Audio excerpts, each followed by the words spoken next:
에베소서 5장 29절로 32절까지 다 같이 읽어보겠습니다.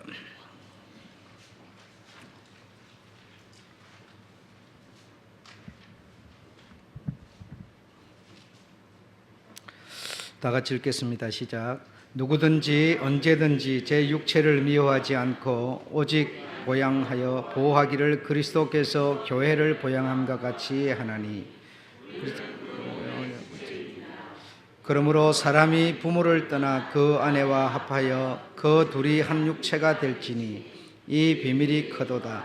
내가 그리스도와 교회에 대하여 말하노라. 아멘. 그리스도와 교회에 대하여 말하는 즉 그리스도와 교회에 대해서 이 관계가 바로 비밀이라고 말하고 있습니다. 쉽게 이해하도록 하기 위해서 신랑과 신부가 하나가 되는 것처럼 결혼해서 한 몸이 되는 것처럼 그리스도와 교회가 하나라고 하는 그런 내용이 곧 비밀이라고 말하고 있습니다. 그래 오늘 본문에 나와 있는 이런 주제의 문구는 어떤 성경에 담겨 있는 다른 성경에 담겨 있는 이런 말씀과 달리 비밀이다 이렇게 말하고 있습니다. 예를 들어서 비밀이라고 하는 이런 내용을 만약에 하나님께서 이렇게 닫아 놓으시고 열어주지 않으면 누가 그 내용을 알 수가 있겠습니까? 알 길이 없겠죠. 하나님이 닫으면 열 사람이 없고 열면 닫을 사람이 없다라고 말하고 있습니다. 그러니까 하나님께서 예를 들어서 시간을 이렇게 움직이는데 움직이지 못하도록 할 수 있는 사람이 누가 있겠습니까? 하나님이 하시고자 하시는 것을 우리가 반대한다거나 거역한다거나 할 수는 없는 것이죠. 네. 그런데 이런 비밀이라고 하는 즉 그리스도와 교회라고 하는 것, 신랑과 신부라고 하는 것, 이런 내용들이 비밀이라고 하면서 이런 내용을 받을 만한 사람, 타고난 사람, 허용된 사람, 이런 사람만 받을 수 있다라고 말하는 것이죠. 그러니까 이 비밀은 아무나 깨달을 수 있는 게 아니고 허용된 사람, 이 깨달을 수 있도록 이렇게 어떤 하나님이 인정된 사람, 이런 사람만이 깨달을 수 있다. 이렇게 말합니다. 자신이 예를 들어서 시집을 가지 아니하고 산다, 혼자서 산다, 이런 독신녀로 살고 있다, 막 이렇게 할 때 뭐 누구는 이렇게 옳다 그러다 막 이렇게 하겠지만 그 마음 속에 어떤 비전이 있고 꿈이 있어서 그렇게 살고 있다면 그걸 누가 알겠습니까? 아무도 모르죠. 그래서 우리는 겉으로 나타나는 현상만 가지고 뭐 이래야 된다 저래야 된다 옳다 그러다 막 이래 하겠지만 그러나 그 마음 속에 있는 그 비밀을 누가 알겠는가 이겁니다, 여러분. 아무도 알 길이 없겠죠. 그래서 허용된 사람이라야, 타고난 사람이라야, 내가 혼자 사는 이유를 혼자 살도록 하나님께서 내 마음에 허락을 해주셔서, 허용을 해주셔서 혼자 살고 있는 그 사람이 아니고서야 어떻게 그 마음속의 비밀을 알 수가 있겠습니까? 그래서 이렇게 타고난 사람이라야, 허용된 사람이라야 이 말씀을 받을 만한 사람이 받아서 그것을 당신의 믿음으로 성화시킬 수가 있다라는 얘기가 되겠습니다. 조금 전에도 그 내용이 잘 나왔습니다만은 사고가 났다. 사고 난 거 생각하면은 사고 자체만 생각하면 굉장히 슬픈 일이지만 그러나 그 사고를 통해서 우리에게 많은 것을 깨닫게 하고 계시는 것이죠. 그래서 세상에 있는 모든 것들은 쓸모없는 것이 없는 거예요. 가한 것이죠. 모두가 가한 것이죠. 남자는 가고 여자는 쓸모없고 그런 것이 아니고 모두가 가한 것이죠.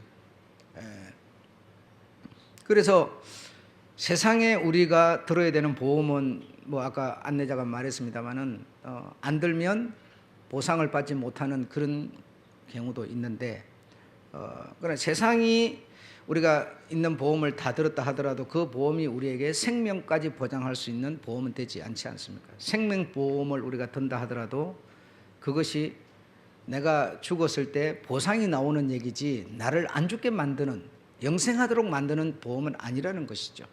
그래서 그런 세상에 있는 이런 보험을 통해서 우리들에게 영생하는 보험을 눈에 보이지도 잡히지도 않는 거지만 이런 보험을 만약에 느끼게 했다면 결국 세상에서 드는 보험, 눈에 보이는 보험은 보이지 않는 보험을 설명하고자 하는 것이 아니고 무엇이겠습니까? 이렇게 허용된 사람, 허락된 사람이라야 깨달을 수 있는 것이라는 것이죠. 그래서 허용되지 않은 사람은 끊임없이 들어도 눈에 보이는 것밖에는 추구하지 않기 때문에 교회를 나오는 것도 내 육신상의 일신상의 어떤 안락을 위해서 나온다고 생각하는 그런 수준에 있으면 결국은 깨달을 수 있도록 허용된 사람이 아니라는 것이죠. 그래서 우리가 어찌 들으면 A가 B가 있을 때 A는 허용된 사람이고 B는 허용되지 않은 사람으로 우리가 오해할 수 있겠지만은 어떤 A는 예정되고 B는 예정되지 않은 사람으로 오해할 수 있겠지만은 그러나 예정이라고 하는 것은 비밀이라고 하는 것은 바로 믿는 자는 다시 말하면 하나님의 예정을 입은 자이고 믿지 않는 자는 예정을 입지 못한 자라고 하는 사실을 서두에 제가 여러분에게 이미 말씀해 드린 바가 있습니다. 그래서 이 비밀을 깨달는 것도 어떤 사람은 깨달을 수 있도록 어떤 사람은 깨달지 못하도록 허용된 것이 아니라 믿는 사람은 허용된 사람이라는 것이죠. 하나님의 비밀은 감춰져서 아무도 보지 못하게 하려는 것이 아니라 믿으면 그 비밀을 쉽게 당신의 것으로 가질 수 있도록 하는 비밀이라는 것이죠. 그래서 우리가 듣지 못하면 듣고 믿으면 이 믿음을 통해서 이 비밀을 내가 갖게 되는 것이다라는 것입니다. 갖게 된다고 하는 것은 내가 신랑의 신부가 된다는 뜻이 되는 것이죠. 이런 비밀들을 우리가 우리의 것으로 만들 수 있는 그런 길로 한번 찾아가 보도록 그렇게 하겠습니다. 성경 속에 보면 여러 가지 이렇게 비밀이 몇 군데가 있는데 사도행전 2장 37절로 42절에 보게 되면 성령이 임하심으로, 다시 말하면 하나님이 내게 임하심으로 하나님을 모신 성령이 임함을 받은 그런 사람들의 형태가 어떻게 나타났는가 하면 마음이 찔렸다.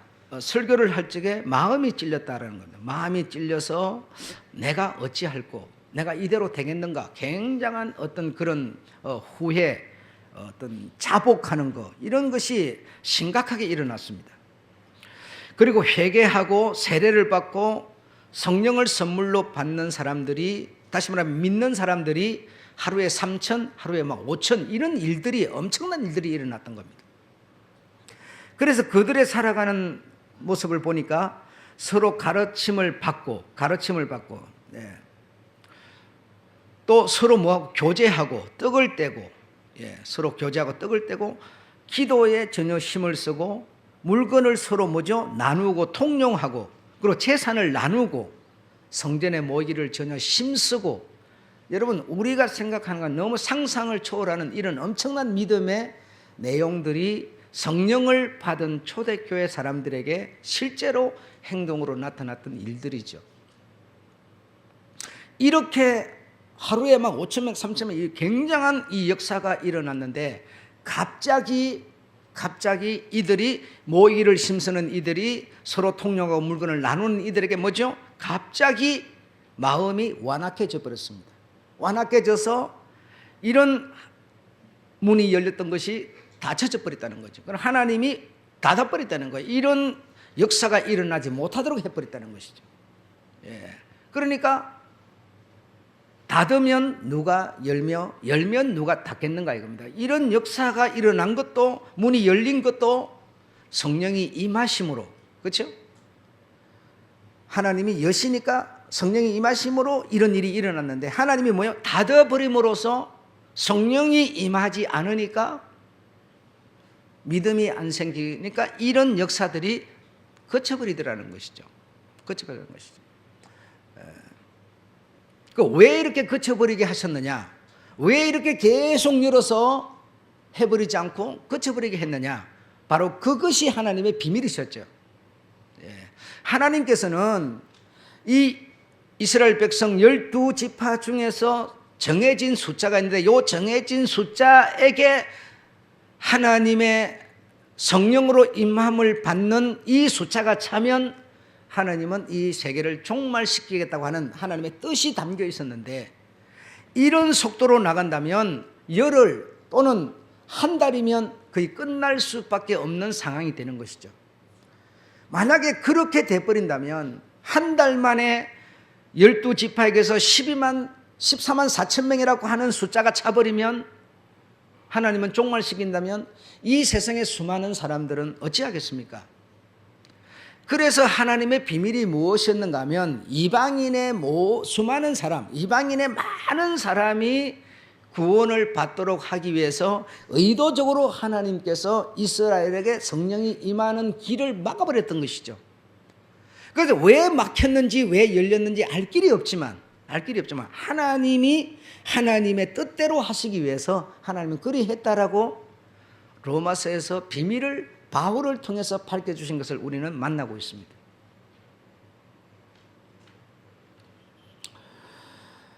그래서 계시록 7장 3절에 보면 입 맞은 자의 수가, 다시 말해 입 맞은 자의 수라고 하는 것은, 우리가 술을 자꾸 이렇게 마시면 어떻게 되죠? 인이 박혀버리죠. 담배를 자꾸 피우게 되면 어떻게 되죠? 인이 박혀버리죠. 그래서 끊을 수 없는 상태, 술이 중독돼 갖고 술을 끊을 수 없는 상태, 담배가 중독돼서 담배를 끊을 수 없는 상태, 이 상태를 인 맞았다고 말하는 것이죠. 성령이 내게 임하심으로 내가 이제 살아가는 모든 목표를, 기준을, 방향을 하나님께로 인이 박혀버리는 이런 사람이 이스라엘의 지파 12지파 중에서 14만 4천 명이 차면 하나님은 세상을 종말하겠다고 하는 이런 하나님의 뜻이 계셨는데, 지금 바로 초대교회 때 이런 하루에 5천, 하루에 3천씩 그냥 달려버린다면 우리에게 이 복음이 언제 와서 언제 우리가 구원을 받을 수 있겠습니까? 그래서 이방인의 무수한 사람이 구원을 받도록 하는 이 일 때문에 하나님은 이것을 감추셨으니, 닫으셨으니 곧 비밀이라고 표현됐던 것이죠. 그 하나님의 그 감추어주는 비밀 때문에 오늘 우리는 발생된 것이고 온 인류 가운데 복음은 갈 수가 있었던 것이 된 것이죠. 네.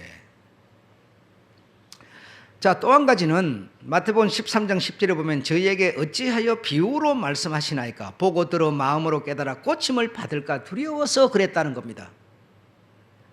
이렇게 하나님께서 예수님 하나님께서 우리에게, 그들에게 끊임없는 비유로 말한다는 것은, 내가 여러분에게 비유를 말한다는 것은 여러분이 빨리 듣고 깨달으라고 비유로 말하는 것이죠. 그렇죠. 그러나 이 당시에 비유로 말한 예수님은 깨달으러가 아니고 듣고 깨달을까봐 오히려 두려워서 비유로 말했다는 것이죠. 그러면서 비유로 말씀하시면서 돌짝밭에 씨를 뿌렸다는 것은, 길가에 뿌렸다는 것은, 무슨 가시밭에 뿌렸다는 것은 하면서 쭉 말씀을 하니까 무슨 얘기인지 못 알아듣는 것이죠. 여러분, 돌짝밭이라고 나쁘고 길가밭이라고, 자갈밭이라고, 여러분 비쌉니다. 그거 돌 나쁜 거 아니고요. 길이 없으면 되겠습니까? 길가에도 씨가 뿌려지고, 내가 길가밭 같은 마음일지라도 이 길가 같은 마음밭 여기도 씨는 뿌려져야 되는 것이죠. 내가 비록 돌 같은 이렇게 완악한, 나밖에 모르는 이기적인 이런 사람인 돌밭, 내가 돌밭이라도 이 돌밭에도 씨는 뿌려져야 되는 것이죠. 꼭 좋은 옥토에만 씨가 뿌려져서는 안 되죠, 여러분. 이 씨라고 하는 것은 감자씨도 아니고 고구마씨도 아니고 복음의 씨를 말하는 건데, 이 복음의 씨는 돌밭에도 뿌려져야 되고 어느 밭에나 뿌려져야 되는 씨죠, 여러분. 장애인한테도, 연세 드신 분한테도, 연세가 드시면은 아이가 된다면서요? 어린애가 된다면, 그럼 연세 드신 분은 어린아이가 되면은 그 어린아이 밭에 씨가 뿌려져서 어떻게 자라겠습니까만은, 그러나 그 연세 드신 분의 마음밭에도 씨는 뿌려져야 되는 것이고, 여러분. 모든 마음밭에는 씨가 뿌려질 수밖에 없어야 되고 뿌려질 수밖에 없는 건데, 그런데 이런 혼란스럽게 말씀을 하심으로써 어찌하여 비유로 말씀하시나이까? 내가 바로 말 알아듣게 하면 저들이 듣고 다 믿어서 깨닫게 되지 않겠는가? 그래서 오히려 비밀로 감추시면서 예수님께서 이리 하신 것을 볼 수가 있습니다. 그래서 하나님의 아들이 이 세상에 오셔서 비유로 이렇게 하셔야 될 수밖에 없는 내용을 이미 예언자를 통해서, 이사야 예언자를 통해서 미리 말씀한 것도 우리가 이사야 6장에서 만나고 있었죠.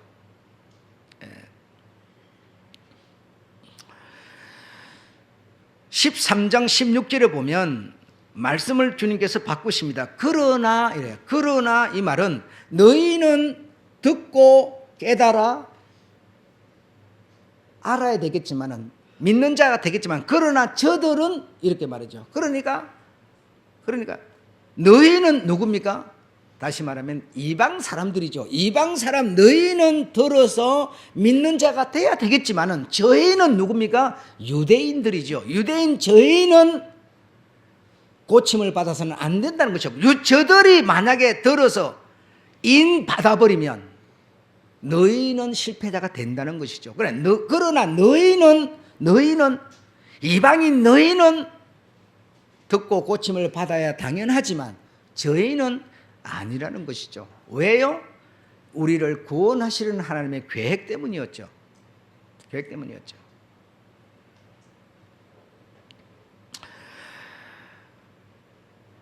그래서 이 씨를 우리가 받아서 신부인 우리에게 씨를 받아서 신부된 태에다가 이 씨를 담아버리면 둘이 아니라 한 몸이 된다 이렇게 말하는 겁니다. 한 몸이니 이 한 몸을 내 태에 씨를 담아서 하나가 된 이것을 어떻게 사람이 나눌 수 있겠느냐 이 말입니다.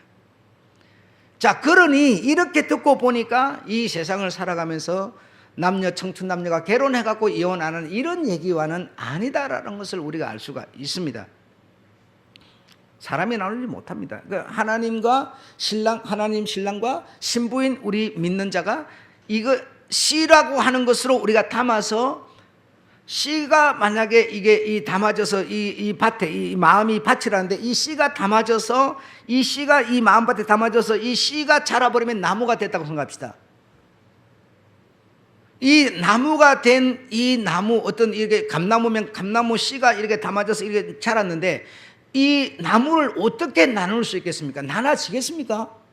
죽여버리지, 잘라버려서 없애버리기 전에는 씨가 심어져서 밭에 심어져서 자라서 나무가 돼버렸는데 이걸 무슨 재주로 나눌 수 있겠어요? 나눠지겠습니까? 여러분, 오늘 여러분이 이 내용을 이해하지 못한다면 우리는 계속 신앙생활을 하지만 헛도는 것이죠. 신랑과 신부로 표현을 하면서 이 신랑에게서 다시 말해 신랑의 이 씨가 신부와 이게 하나가 돼서 아담에게서 뭐가 나가서 이 여자가 되고 이게 나가서 둘이지만 실제로 이 씨는 여기서 나온 거라는 거죠. 우리가 가지고 있는 이 씨라는 것은 나로 말미암아 발생된 것이 아니고 하나님의 나라에서 슉 날라와 가지고 내 마음밭에 심긴 씨라는 거죠. 복음으로 말미암아 씨라는 거죠. 이 씨로 말미암아 내가 나무 즉 믿는 자가 되었는데 이걸 어떻게 나눌 수 있겠느냐 이 말입니다. 여러분, 어떻게 나눌 수 있겠느냐. 내가 이혼을 해버리면 모르지만 내가 이 씨를 부인하고 버려버리면 모르지만 그러지 않은 이상 어떻게 이 나무를 반으로 나누어지겠느냐 이겁니다. 신랑과 신부가 어떻게 씨로 한 몸이 된 이것을 어떻게 나눌 수 있겠느냐 이겁니다. 여러분,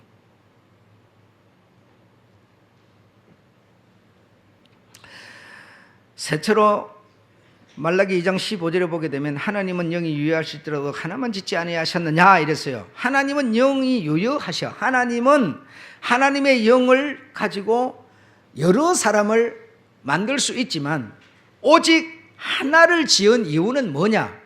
그 한 사람으로 말미암아 하나님의 씨가 전달되도록 하기 위해서 하나만 짓지 아니하셨느냐 이렇게 말씀하시는 것이죠. 하나님의 정신, 하나님의 마음, 하나님의 사랑, 하나님의 이 영이 유효하신데 사람마다의 영을 불어넣어 준다면 하나님이 아마 감정이 좋을 적에는 조금 더 풍성한 영이 갈 수도 있을 겁니다. 하나님이 어떤 일로 뭔가 좀 불편한 어떤 생기가 불편하면 어떤 그 사람에게는 좀 불편한 영이 갈 수도 있을 겁니다. 여러분, 그러나 오직 유효하신 영을 가지신 분이시나 하나를 지어서 그 하나로 말미암아 유전되도록 했으니 하나를 지은 이유는 뭐냐? 아담 하와 분명히 둘이지만 이 하와는 아담의 몸으로부터 나오게 한 이유가 뭐냐? 이거는 그리스도와 교회 때문에 그리 했다는 것이죠. 그리스도와 교회 때문에. 그럼 그리스도와 교회 때문이라는 건 뭡니까, 여러분? 그리스도는 우리가 잘 아는 바 하나님이시고, 교회는 다시 말하면 그 몸에 붙어 있는 지체에 붙어 있는, 이 몸에 붙어 있는 한 지체, 다시 말하면 어떤 지체는 발, 어떤 지체는 손, 어떤 지체는 머리, 어떤 지체는 입, 어떤 지체는 머리카락. 이 우리 성도들 믿는 자는 이 그리스도께 붙어 있는 지체들인데, 그래 나라는 사람은 입을, 어떤 사람은 발을, 어떤 사람은 손을, 어떤 사람은 뭐죠? 생활을. 전부 이 믿는 자 각양각색의 사람들이 그 하나님의 영을 가져가고 그에게 붙어 있는 실제로 하나인 한 몸이라는 것이죠. 이 교회와 그리스도를 위해서 영이 유효하신 하나님이 하나만 지었다는 것이죠. 하나만.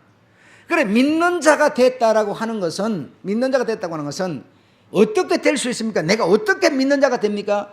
그 그리스도로부터 나온 그 영을 내가 그 영으로 내가 회복되어 거듭나 살아나야 다시 말하면 한 몸이 되는 것이죠.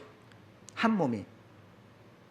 그래서 그리스도와 교회라고 하는 요것 때문에 유효하신 영을 가진 하나님이 아담에게서 하와의 별도의 여자가 아니라 아담으로 말미암은 아담에 의한 하와로 만드셨다는 것이죠. 그래서 아담 하와는 사실은 둘이지만 하나라는 것이고, 그래서 하와가 죄를 지으니까 하와가 지었는데 누가 죄인이 돼요? 아담이 죄가 됐죠. 아담인데 우리는 이 비밀을 이해하지 못하면, 하나님은 은혜가 많으시고 사랑이 많으셔서 내가 죄를 지었는데 내 죄를 대신해서 우리 주님이 십자가를 지셨다, 우리는 자꾸 그렇게만 생각하는 거죠. 그렇게만. 그게 아니라 신부인 내가 죄를 지으니까, 하와인 내가 죄를 지으니까 누구 죄가 된 겁니까? 그리스도 예수의 죄가 된 것이죠. 이 신부의 죄를 신랑이 짊어지고 우리가 그에게 이렇게 옮겨주었습니까? 어떻게 옮겨줬습니까? 아니 그 당시 내가 살았다면 옮겨줬다고 칩시다. 그러면 오늘을 태어나는 내가 어떻게 옮겨집니까? 그렇지 않습니까? 그러니까 오늘에 태어나 2000년 있다가 태어나는 어떤 사람이 전도를 하는 소리를 듣고 믿음을 가졌어요. 믿음을 가지면 그 사람은 뭐라고 그럽니까? 예수님께서 내 죄를 다 짊어지셨다, 이렇게 말하죠. 그럼 오늘 태어난 내가 어떻게 짊어지었냐고요. 그러니까 하와인 믿는 자, 하와인 나의 죄가 누구의 죄가 된다는 겁니까? 신랑의 죄가 된다는 것이죠. 그러니까 한 몸이라는 얘기죠. 한 몸. 그러니까 죄는 내가 지었는데 왜? 그와 내가 한 씨로 한 영을 가진 한 몸이니까 우리 신부의 신랑인 그분이 죄값을 받으신 거죠. 죄값을 받으니까 나는 어떻게 되죠? 죄를 청산한 결과가 된 것이죠. 그래서 나는 믿는 자, 나는 신부인 나는 뭐가 돼요? 구원이 되는 것이죠. 이거는 여러분 공식이죠. 되고 안 되고의 문제가 아니라 이건 정확한 공식이죠. 왜? 내가 죄를 다 청산했으니까. 죄값으로 말미암아 사망이 오는 거니까. 죄값이 없으면 사망은 우리를 지배하지 못하는 거니까. 나는 죄값을 십자가에서 다 청산했으니까 나는 당연히 의로운 사람으로 구원을 받을 수밖에 없게 되는 것이죠. 되는 것이죠. 이해가 되십니까, 여러분? 예. 그래서 유효하신 하나님이, 영이 유효하신 하나님이 아담 하와를 하나로 지은 이유는 교회와 그리스도 때문에 그리 하셨다는 사실을 이해해야 합니다. 예. 그래서 믿는 자 우리와 하나님이 한 씨로 말미암은 한 몸 하나이기 때문에 하나님이 영생하는 분이라면 그의 신부된 자는 당연히 영생하게 되는 것이고, 그렇죠.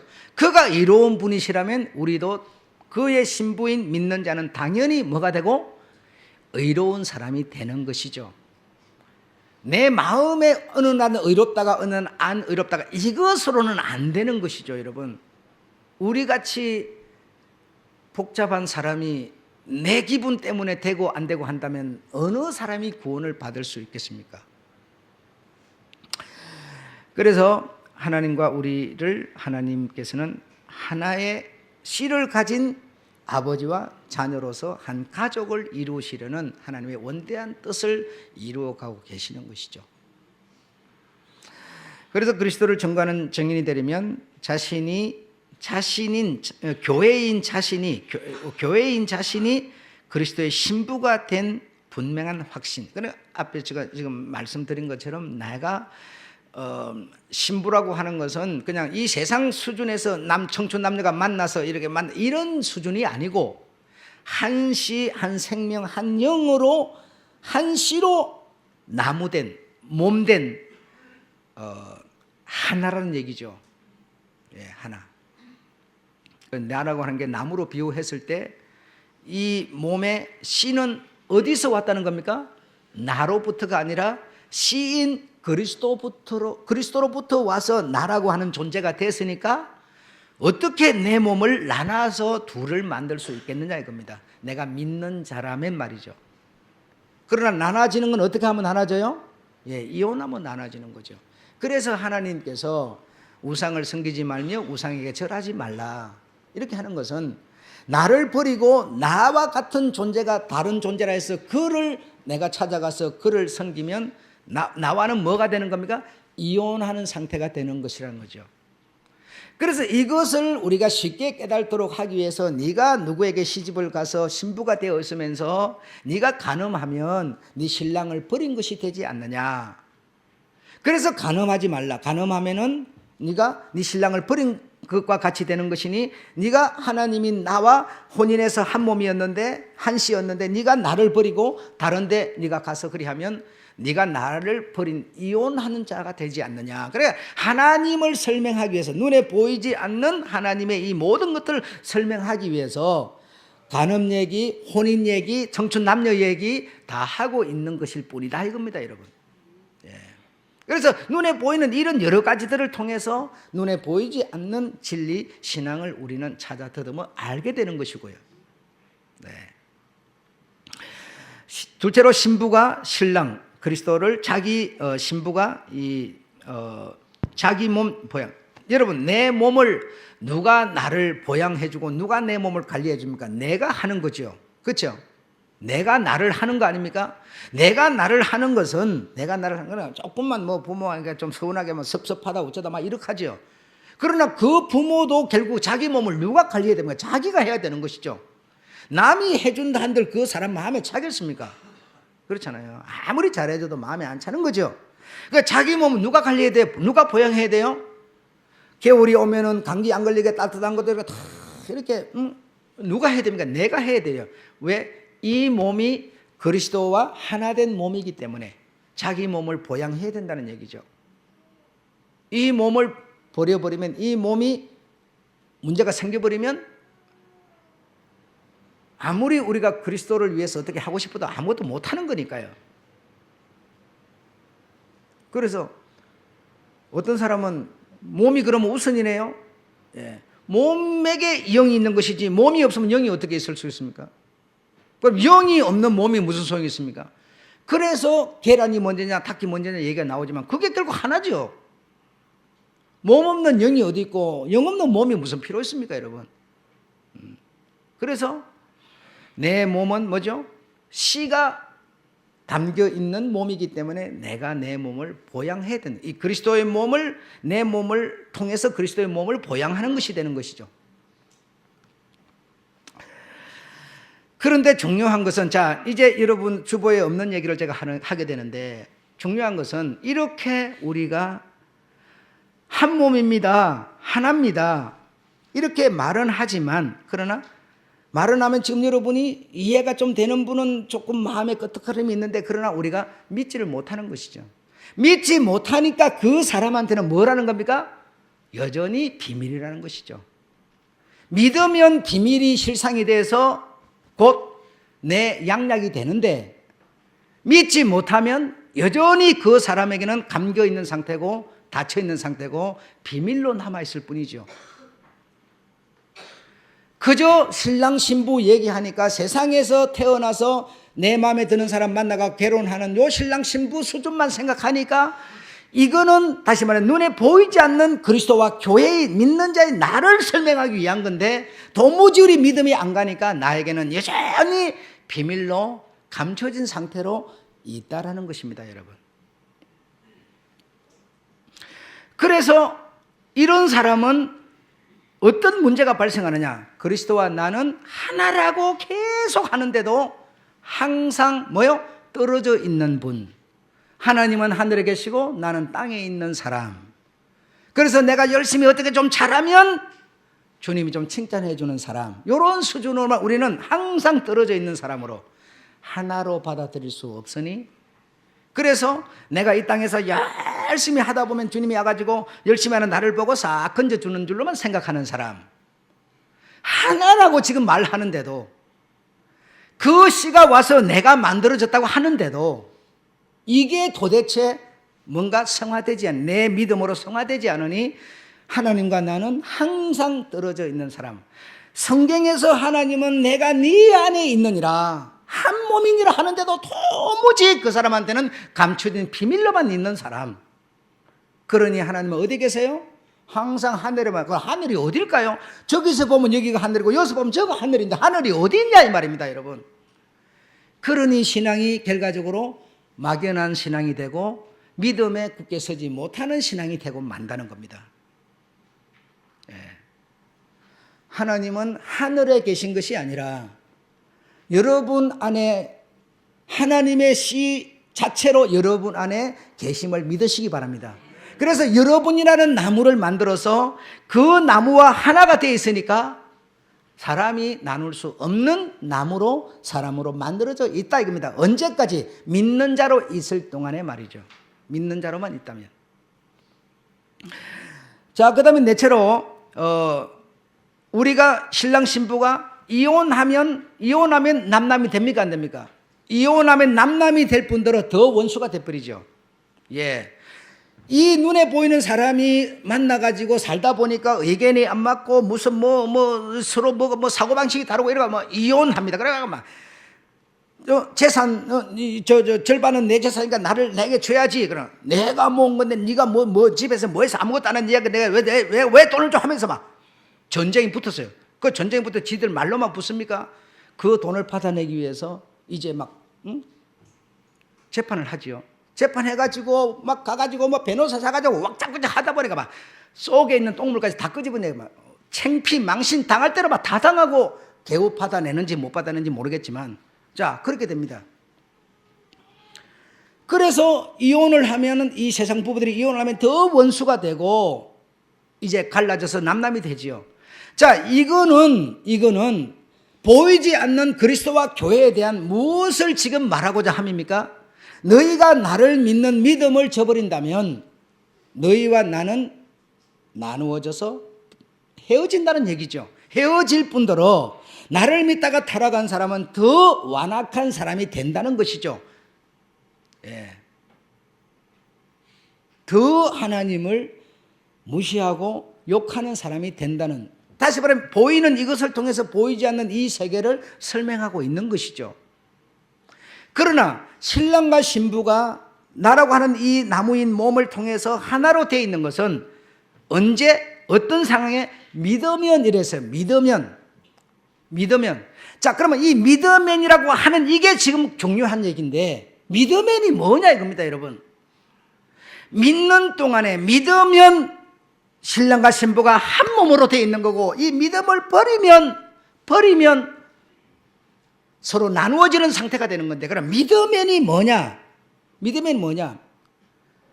한번 따라합시다. 믿으면은 믿음의 행위를 말하는 것이다.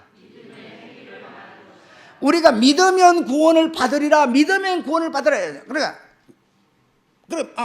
믿으면이 뭐냐? 믿으면이. 그 믿으면이 뭔고 하니 믿음의 행위를 말하는 거다 이겁니다. 믿음의 행위.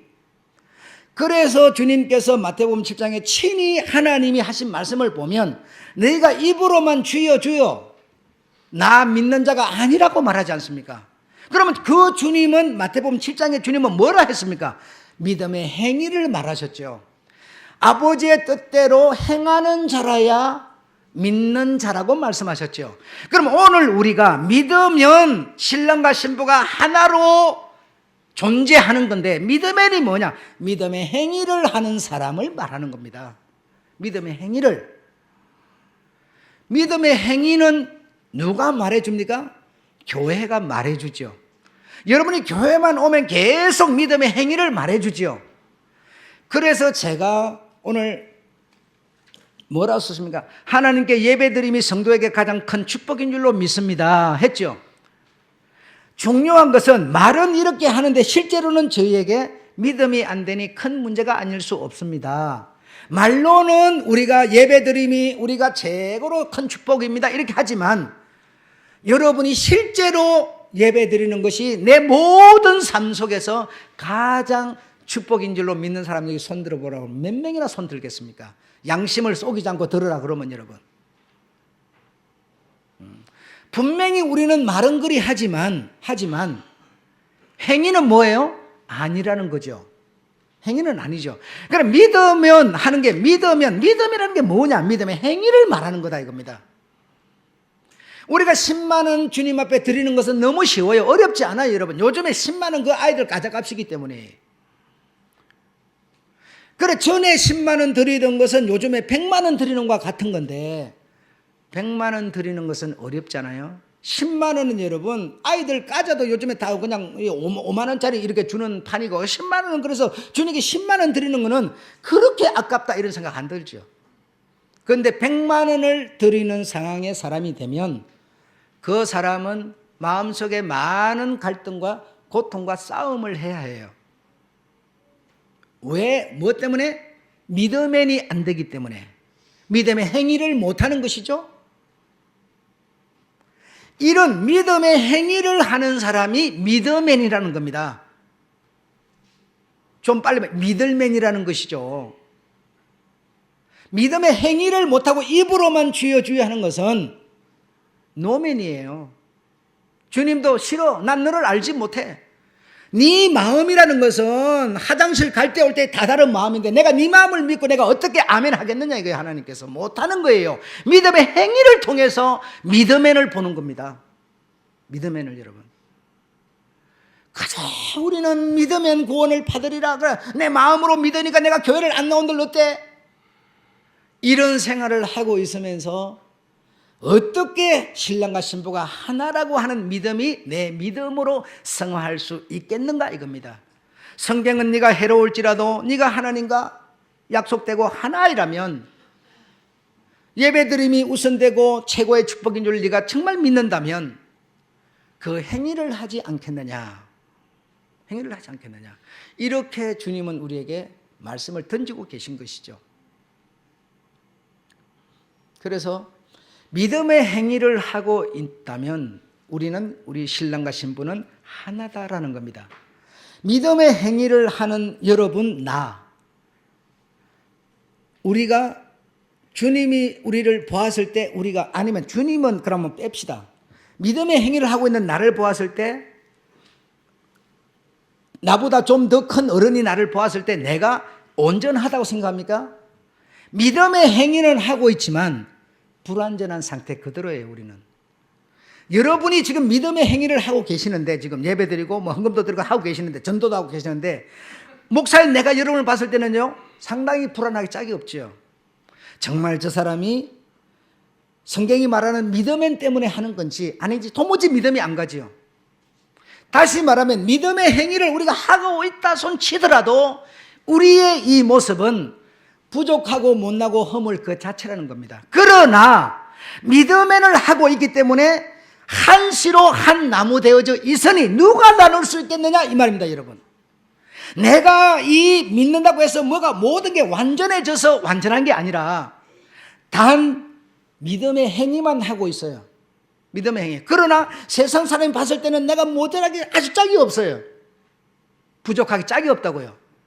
그러나 주님은 그런 나를 바라보실 때 내 씨로 네가 믿음에 돼 있으니 너와 나를 어떻게 사람이 나눌 수 있겠느냐, 이렇게 지금 마태복음 19장 6절에서 그렇게 말씀하신 겁니다.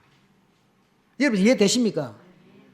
내 모습 이대로 정말 모난 부분, 욕심 많은 이 모습 이대로 여러분 일지라도 믿음 때문에 예배를 드리고 계시고 믿음 때문에 이런저런 일을 하고 계시는 여러분, 주님은 여러분을 내 자식이 아니다로 보는 것이 아니라 나와 하나다라고 보고 계심을 믿으시기 바랍니다. 이것을 깨닫지 못하는 사람에게는 끊임없는 비밀이지만 오늘 이 말씀을 듣고 깨달는다면 여러분은 비밀이 여러분의 믿음으로 바꿔지는 것입니다. 오늘 여기까지 하고 마치겠습니다.